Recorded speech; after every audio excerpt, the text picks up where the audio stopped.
man up slaves and hit those buttons, or I'll send ICE.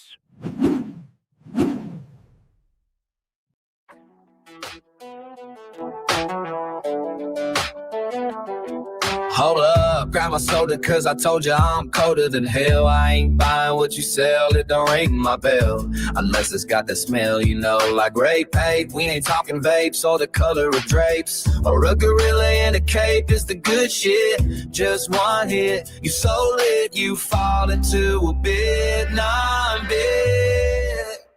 What's fucking funny is you're a monkey, a high school flunky, hero and junkie, obliteration of the carnation with gross castration, skewed citations by your intimations.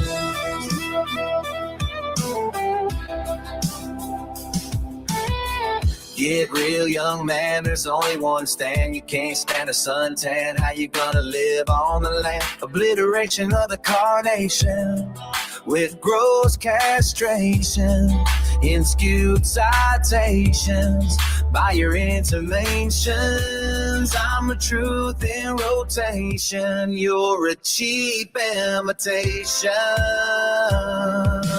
Dark said hums, 808s make the ground shake. Cold as the grave, every word's a land quake. You're a flicker in a cipher, I'm the flame that won't fade. Step into the night where the shadows are made.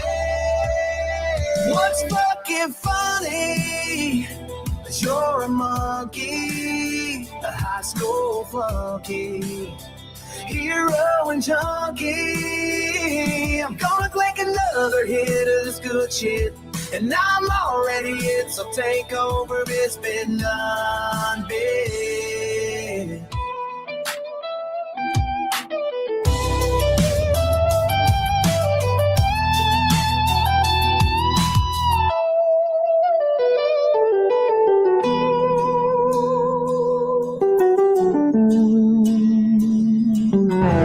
Thank you for joining us at Personality Inventory Mockumentary Productions.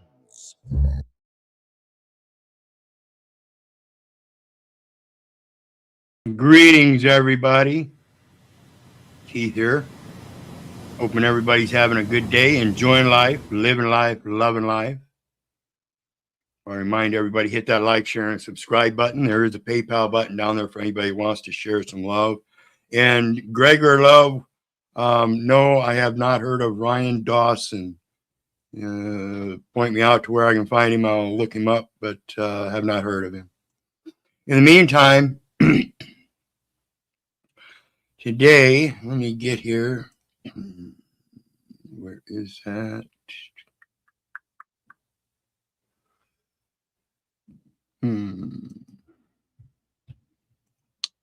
There it is. Okay. In the meantime, I want everybody to remember this man. No, you are not blocked.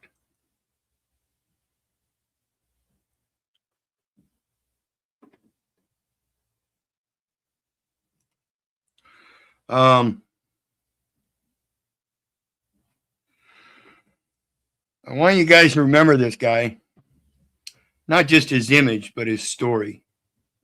In that, I want you to pay attention because in this video, we're going to talk about the unbelievable story of Clay Tiffany. That's the man you're looking at in front of you. He was a 1990s public access TV host who was dismissed as a crackpot conspiracy theorist, only for history to prove that he was terrifyingly right after his death. He hosted the show Dirge of the Charlatans, or Dirge for the Charlatans. And it first aired in the late 1990s and continued until 2010.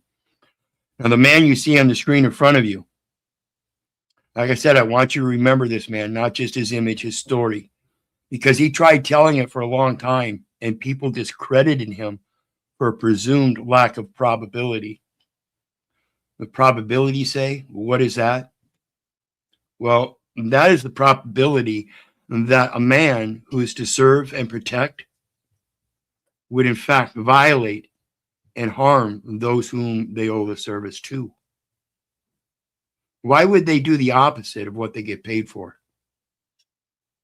This is a question we ask. We all ask of people that fill these positions of public trust.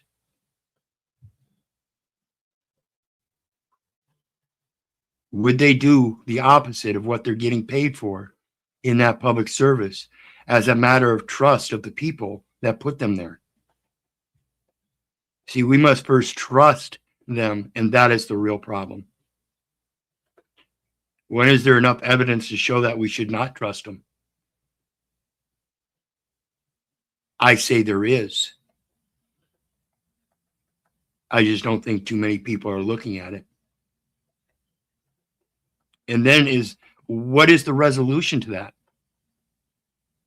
Can we, as the people, embody the oversight it will take to uphold both transparency and accountability? Is that not one of the greatest responsibilities we give up in voting them into offices and hiring such public service agents? When do we take that responsibility back? And what does it actually look like?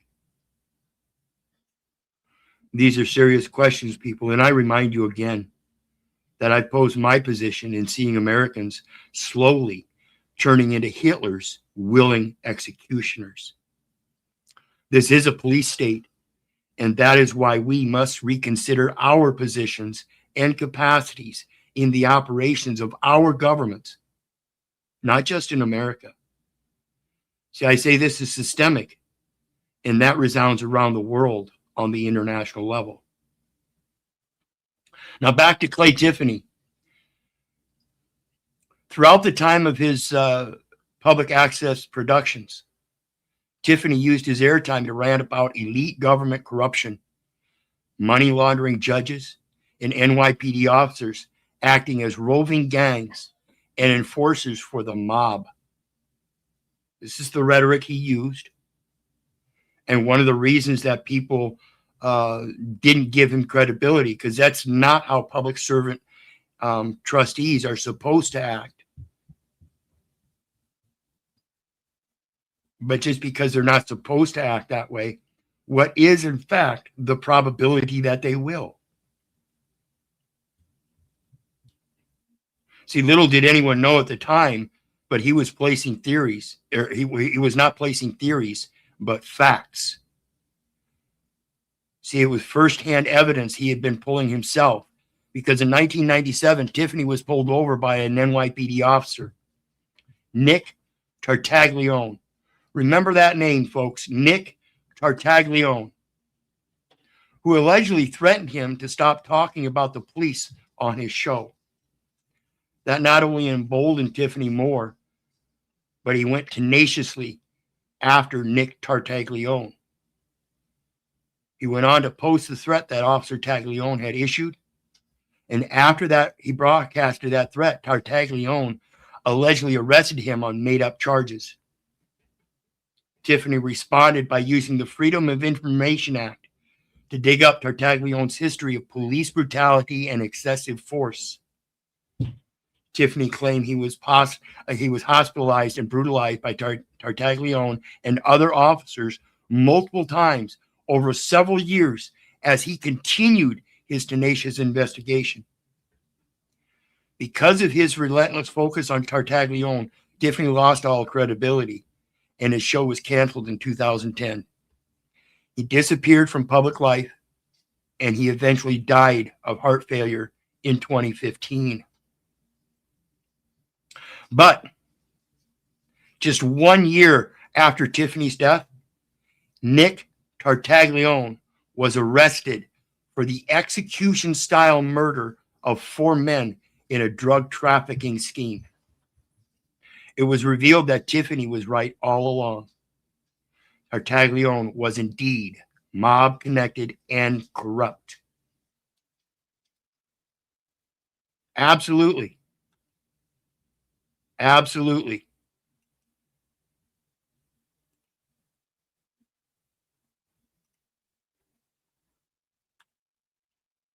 Press release. Former police officer sentenced to 4 consecutive life sentences for 2016 quadruple murder. Monday, June 10th, 2024. Damian Williams, the United States Attorney for the Southern District of New York, announced that Nicholas Tartaglione was sentenced today to 4 consecutive life sentences for his leadership role in the 2016 murders of Martin Luna, Urbano Santiago, Miguel Luna, and Hector Gutierrez. Tartaglione, who is a former police officer, orchestrated the kidnapping and murders of all 4 victims on April 11, 2016. Tartaglione was sentenced by U.S. District Judge Kenneth M. Karras. U.S. Attorney Damian Williams said Nicholas Tartaglione brutally and senselessly murdered Martin Luna over money and then ruthlessly executed Urbano Santiago, Miguel Luna, and Hector Gutierrez simply because they were in the wrong place at the wrong time. They were witnesses. Tampering with a witness. He tried to cover up his crimes, tampering with evidence, by burying all 4 victims in a shallow grave on his property. Thanks to the tireless efforts of countless law enforcement officers at the federal, state, and local level, and the relentless pursuit of justice by career prosecutors in my office, Tartaglione has now been held accountable for his reprehensible crimes.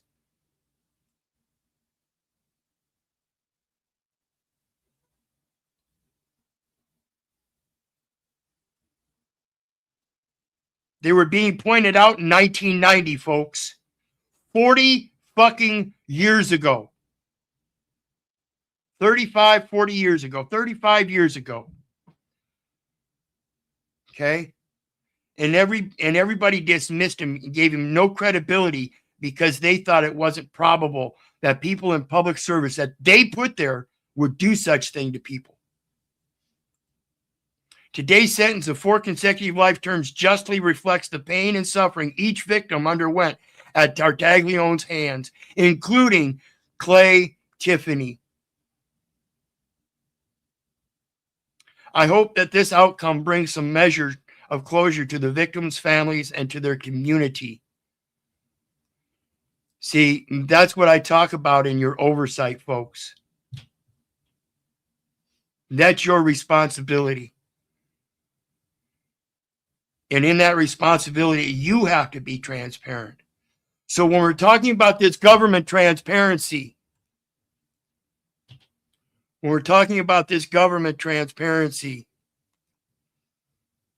Clay Tiffany, Nick Tartaglione, how does that come about with Jeffrey Epstein? Well, the amazing connection with Jeffrey Epstein will have you on the edge of your seat, so buckle up. Because just like they put out the Epstein list, this is a file that most won't see.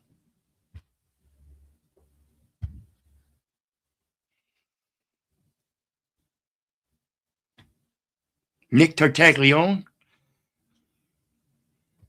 he would later become Jeffrey Epstein's cellmate and the very last one to see Jeffrey Epstein alive. So what's your theory? Does this implicate that Clay Tiffany knew more than the general public could handle?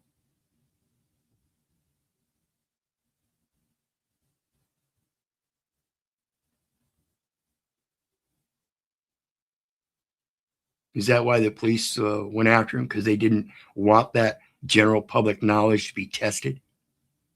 Is that your theory?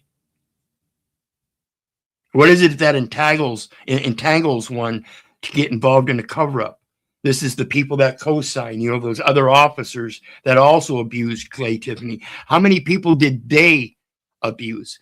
How many victims of those are out there unknown and not yet have any resolve? How many of those officers will yet in the future be convicted of such crimes?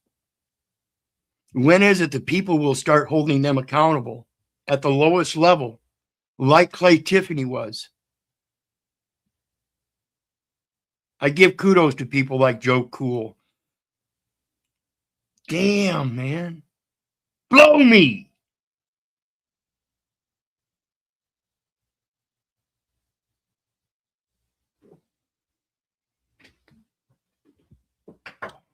Who has the real authority? If they're the government and they do so by the consent of the people, isn't that saying that it's the people that have authority? When are you going to stand up to that authority and start holding them accountable? When are you going to be transparent about your vote and accept the accountability of the officers that you put in place? When are you going to go to those city council meetings after you vote for the mayor and then never show up to a city council? How many people vote for the mayor and then never show up to the city council meetings, never have any interactions with them, unless they're on the commercial side getting traffic citations and things like that?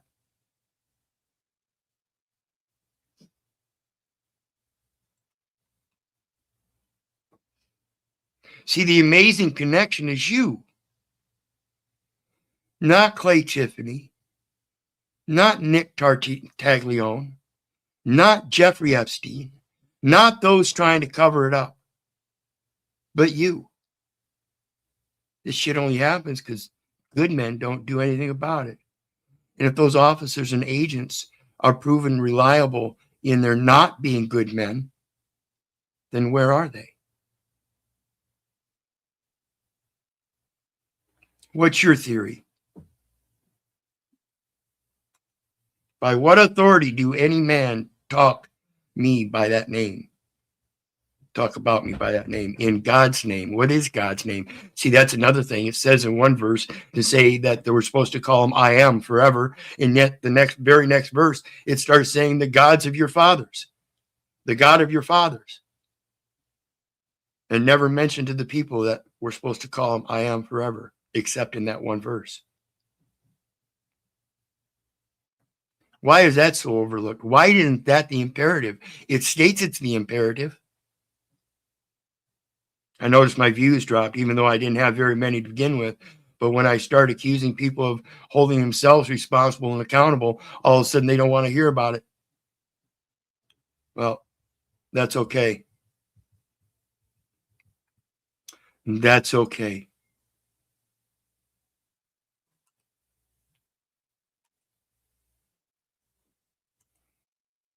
Absolutely okay by me. Because again, I don't care who you are. I am buying what you're selling. And when it comes down to the redundancy, it's because it's been educated into you, indoctrinated into you in a public education system. And if you think your younger generation is going to do any better than you when you never taught them, because you gave up that responsibility too. Who do you think is teaching them but the ones that are running the corrupt systematic systems? Systematically indoctrinating them, just like Pink Floyd said, brick in the wall. If you want the teachers to leave your kids alone, then don't leave them alone with the teachers. Understand your teaching capacity and start being the teacher, bringing them up in the ways of the Lord, you great Christians. How do you expect your children to be brought up in the ways of the Lord if they're never introduced to it?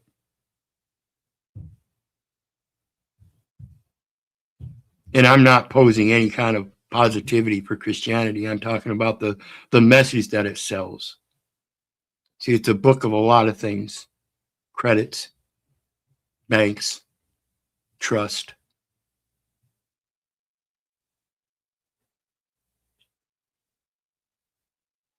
It can teach you a lot.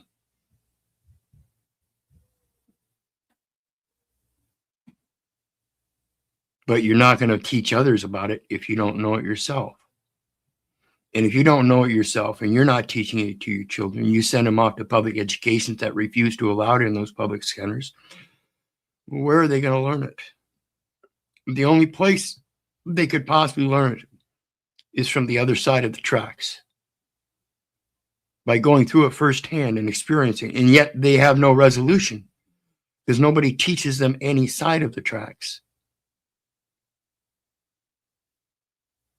Do you teach your children your financial difficulties?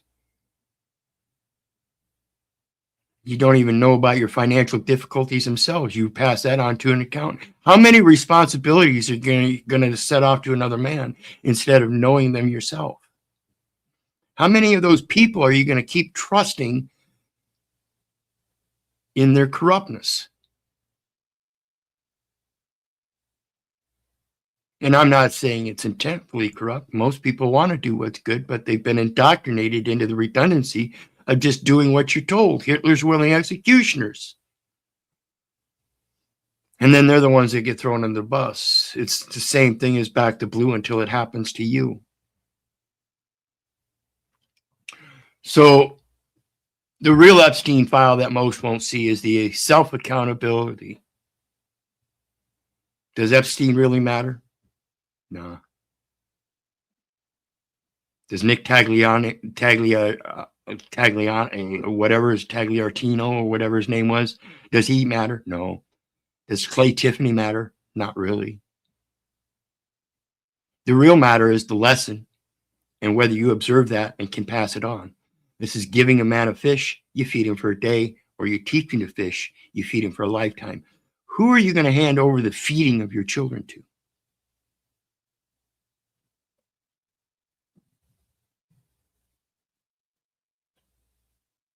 I want you guys to think about this. And again, remember, I ain't buying what you sell.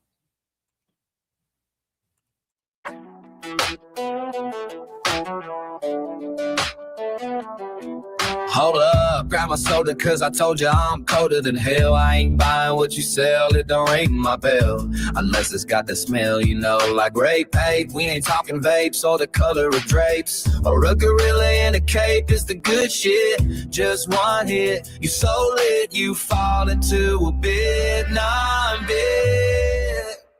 What's fucking funny is you're a monkey, a high school flunky, hero and junkie, obliteration of the carnation, with gross castration, skewed citations by your intimations.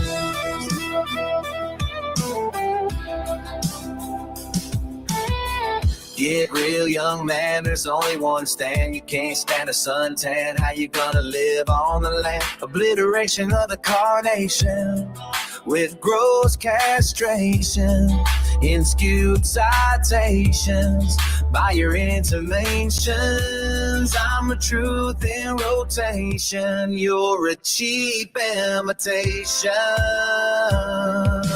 Dark said hums, 808s make the ground shake. Cold as the grave, every word's a land quake. You're a flicker in a cipher, I'm the flame that won't fade. Step into the night where the shadows are made. What's fucking funny is you're a monkey, a high school flunky, hero and junkie. I'm gonna click another hit of this good shit, and I'm already it, so take over, it's been non-big.